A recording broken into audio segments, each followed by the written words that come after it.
తెలుగులో ఇప్పటి వరకు ఎవరు చేయని ఒక కొత్త కాన్సెప్ట్తో మనమే మొదటిసారి మీ ముందుకి వచ్చాం.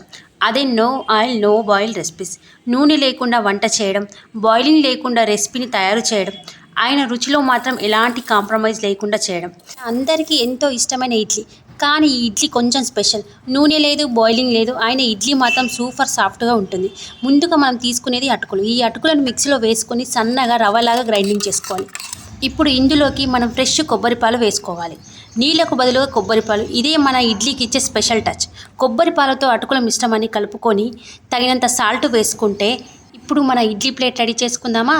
ఇడ్లీ ప్లేట్లో ముందుగా కాటన్ క్లాత్ పరిచి రెడీ అయిన అటుకుల మిశ్రమాన్ని అందులో వేయాలి. ఇక్కడ ఒకసారి చూడండి ఫ్రెండ్స్, నూనె ఒక్క చుక్క కూడా లేదు. అయినా మన ఇడ్లీల ప్రయాణం ఇక్కడికి ఆగదు. వడకి కావాల్సినవి ముందుగా అటుకులతో పాటు క్యారెట్, బీట్రూట్, పచ్చిమిర్చి, ఉల్లిపాయ, పసుపు, ఉప్పు, బ్లాక్ పెప్పర్ పౌడర్ అన్నిటినీ తీసుకొని ఒకసారి మిక్సీలో సన్నగా గ్రైండింగ్ చేసుకోవాలి. బీట్రూట్ వల్ల ఈ మిశ్రమానికి ఎంతో అందమైన కలర్ వచ్చింది.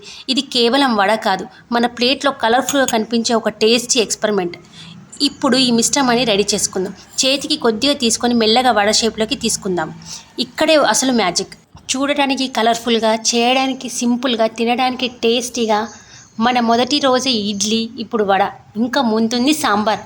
ఇదే మన no oil no boil recipes ప్రత్యేకత. సింపుల్ పదార్థాలు, కొత్త కాంబినేషన్లు, కొత్త టేస్ట్లు, కొత్త ఆలోచనలు. Idli ready, vada ready. మరి వీటితో కలిపి తినడానికి సాంబార్ లేకపోతే ఎలా చెప్పండి? కానీ ఈరోజు మన సాంబార్ కూడా చాలా స్పెషల్. పప్పు లేదు, నూనె లేదు, బాయిలింగ్ లేదు, ఆయన టేస్ట్లో మాత్రం అదిరిపోవాలి. మరి మన స్పెషల్ సాంబార్కి కావాల్సినవి చూద్దామా?